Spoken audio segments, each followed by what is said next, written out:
Mereka yang berkompetisi resmi saja tidak semua diundang, karena ini kongres tahunan, bukan kongres luar biasa. Oke. Nah, sebetulnya begitu divisi utama kita itu ada 28 anggota yang berkompetisi, tapi hanya 16 yang diundang. Iya, iya. Dia berkompetisi berdarah-darah di dalam kompetisi kita, dia tidak diundang. Baik. Apalagi yang berkompetisi di luar. Ya, kita akan terima dahulu satu lagi aspirasi dari penelpon kita. Selamat pagi, Pak Swasta dari Denpasar, silangkan singkat saja Pak Swasta. Ya, selamat pagi Bapak-Bapak di Metro dan para narasumber. Saya melihat PSSI selama ini itu sangat memalukan. Kepengurusannya lebih banyak menonjolkan arogansi daripada pengurus. Usul saya sebaiknya satu.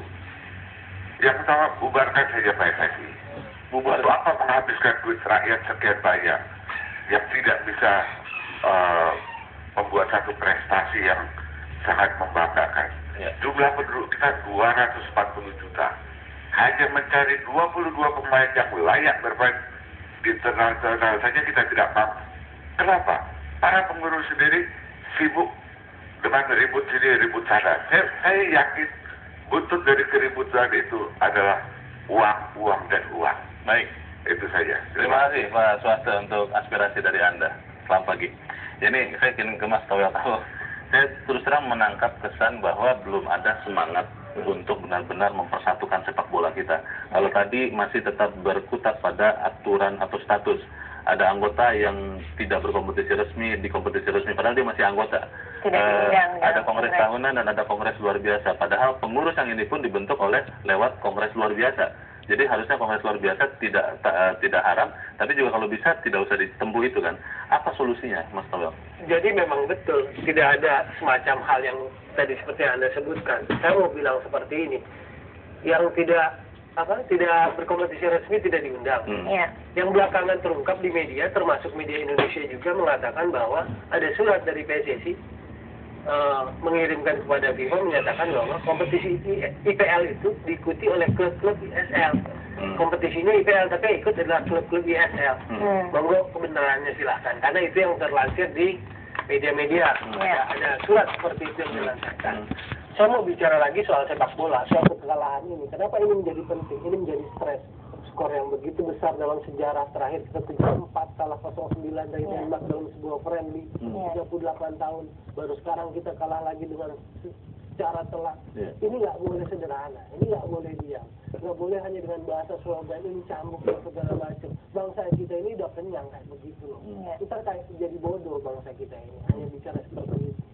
Ini ada yang salah, bukan pemain yang salah. Kita harus bela pemain, kenapa? Karena efek psikologisnya besar. Kenapa saya mau bilang seperti itu? Ingat kasus Musin Effendi Piala Tiger dulu 98, dia bikin gol bunuh diri. Sepanjang karir sepak bolanya, sama dia selalu diember-emberi dengan itu. Ada yang bisa rehabilitasi itu. Untung dia hebat, masih bisa melanjutkan karir sepak bolanya. Sekarang ada namanya dia gawang kemarin, Andi Muhammad Guntur, 21 tahun, capsnya 0, belum pernah. Kemarin adalah debutnya, debut penampilan perdananya di tim nasional. Dia akan dunia sebagai penjaga gawang tim nasional Indonesia yang kebobolan 10 gol dengan 4 penalti. Kasihan, siapa yang mau rehabilitasi psikologis? Apa yang menurut Anda solusi terbaik saat ini? Pemimpin sepak bola, elit sepak bola ini harus berpikir sepak bola yang benar. Ini event apa, harus seperti apa?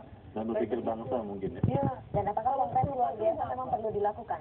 Kongres luar biasa yang saya tahu adalah datang karena masih tidak percaya dari anggota-anggota PSSI terkait dengan banyak hal, termasuk kompetisi itu kan, yang menjadi kemudian mereka tidak melakukan masih tidak percaya dan membentuk yang namanya nanti KLB. Baik, Mas Towel dan Pak Salim Muqaddar, kami terus terang sebagai orang Indonesia yang suka dan bangga kalau bendera itu dikibarkan ketika timnas kita menang, sangat berharap dan memohon sangat untuk berbesar jiwa lah, sama-sama memperbaiki sepak bola ini, begitu ya.